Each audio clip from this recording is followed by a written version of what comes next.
Morning, guys. Welcome to Coffee Chat. Hmm.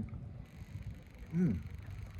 Sorry, guys, but I didn't save my first sip with you today because I got up a little earlier. And on top of that, Judy and I have been traveling. Of course, we were out there in Washington, D.C., and what a time we had. I'll tell you, the things I love the most about being there is the representation of what this country means and how that history literally unfolded. Truly phenomenal when you think about it.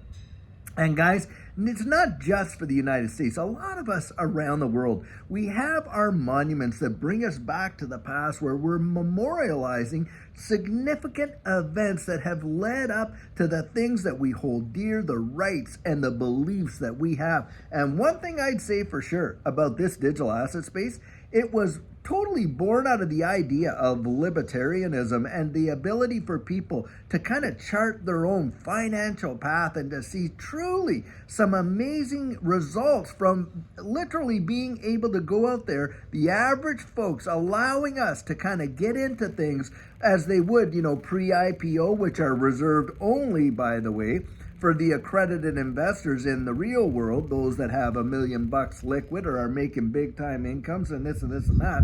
And so this digital asset space, it had represented it for us, a truly monumental period in history where average folks could get in and truly see their lives revolutionized, totally changed in a powerful way. Now, of course, this is the bone I have to pick with Bitcoin and this and that is because let's be honest, when the white paper for Bitcoin had come out, it was in response to that whole 2008 and 2009 deal and how all the markets were being kind of like, just ignored and manipulated in such a way and this and that. If you ever watched The Big Short, you kind of get an idea. Well, we lived through it. Judy and I'm telling you what, when we got married, we put what we had into a house and things like that.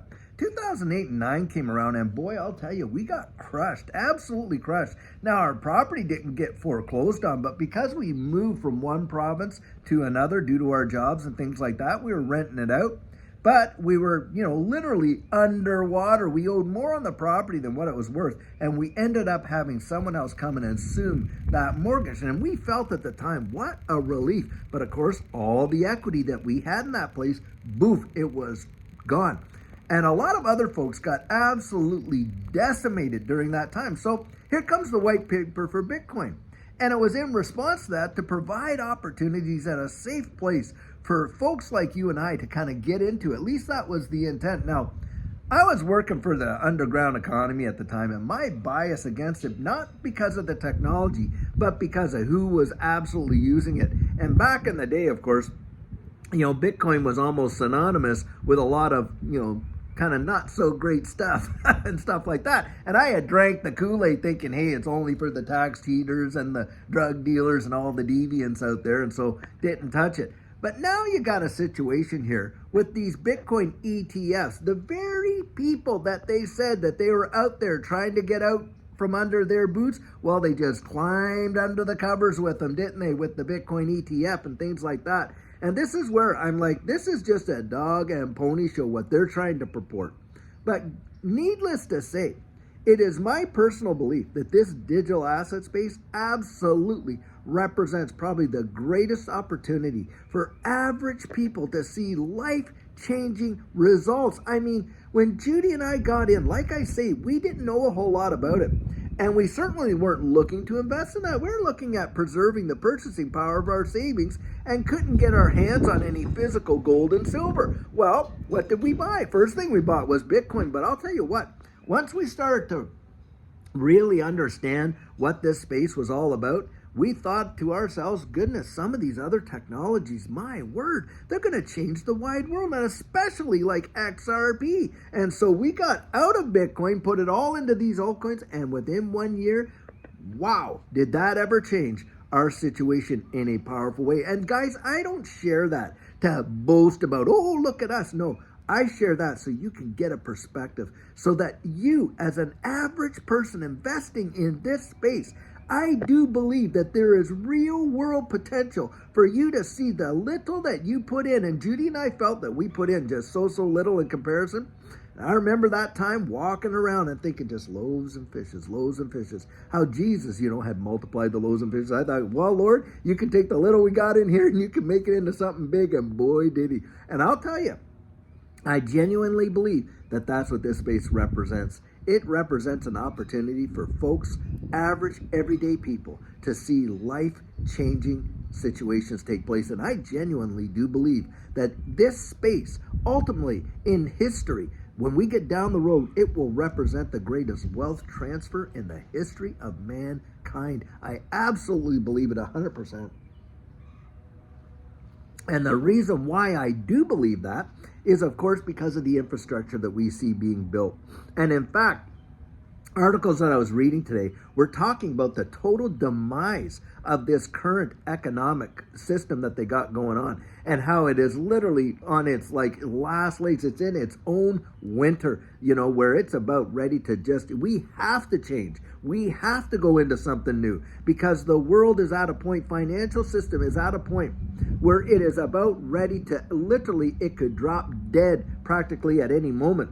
And you got a lot of people out there. In fact, I was watching Blockchain Backer, and he's like, look, we're going if you look at the 100-year Dow and where we are in history, and the things that are just kind of lining up like they did way back in the 1930s and things like that, what's coming next is probably one of the most cataclysmic crashes that the world has ever seen. And remember the whole deal of the phoenix rising from the ashes? Well, hey, in order for there to be a heap of ashes, there had to be something has to burn down, doesn't it?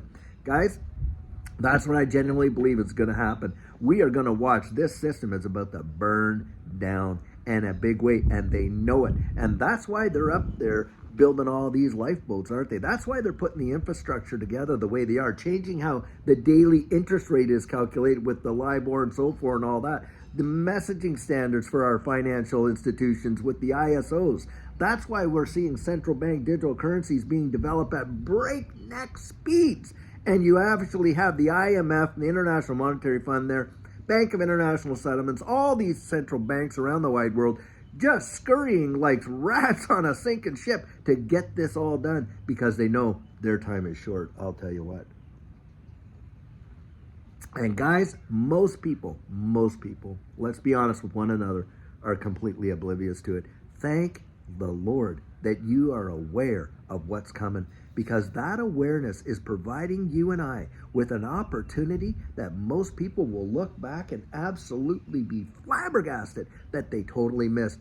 An opportunity to literally get out from underneath that system and to literally participate in one of the greatest changes. And they themselves, these people that are putting it all together, are calling it the fourth industrial revolution. They know what's coming down the pike. And it's going to give us the chance to literally have a seat at that table. I really do believe that. And that's why I can get out and be as enthusiastic and excited about it, because I'm not looking at the rinky-dink little day prices and stuff like that.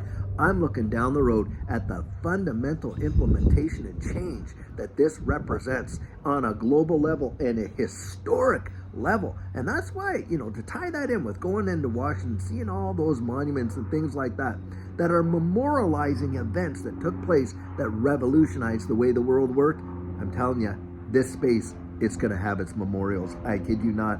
And we are going to see it somewhere. Should Jesus tarry, they are going to mark this down in history as one of the greatest changes in the development of our social societies around the world. I really believe that, because it's going to be that impactful, and it will literally change everything. Not just our financial system, not just our digital IDs or how they track our education or what we own and this and that, but how society even works. Just think of social media and how that has literally transcended borders and changed how society even functions, and what we're doing right now and stuff like that, how you're getting information, how you're communicating with your loved ones and friends around the wide world, people that literally probably live thousands of miles, maybe even continents apart, but just like that can connect with one another over all these social media platforms.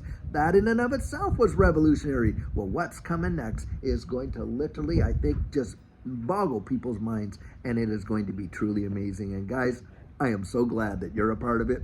So thankful that Judy and I are a part of it. And I'm telling you, I cannot wait till we literally cross that finish line. And people that are around us are like, how did you know? And on and on and on. And we're going to be able to tell them we knew because we were just paying attention. We knew. Oh, why didn't you tell me? I told you 1,001 times. You just didn't believe it. That's what we're going to be able to say. But boy, I'll tell you what a point in history and days are we ever living in. Truly amazing. Well, guys, I sure hoping you're having a fantastic start to your week. And until later on when we have a great video planned, I sure hope you have a great one. And get this, hey, while I was away, a lot of emails came in. Haven't got to them. I'm going to be getting to those emails today. So if you wrote me an email, just be rest assured I am going to get them. And hey, by the way, remember to check your spam folders because sometimes the emails end up coming back to you in those folders. So if you think I didn't reply, I probably did reply, but it's probably in there. But anyhow, guys, I hope you have an amazing one and have an absolutely great day. Until we have our video out later on, take care.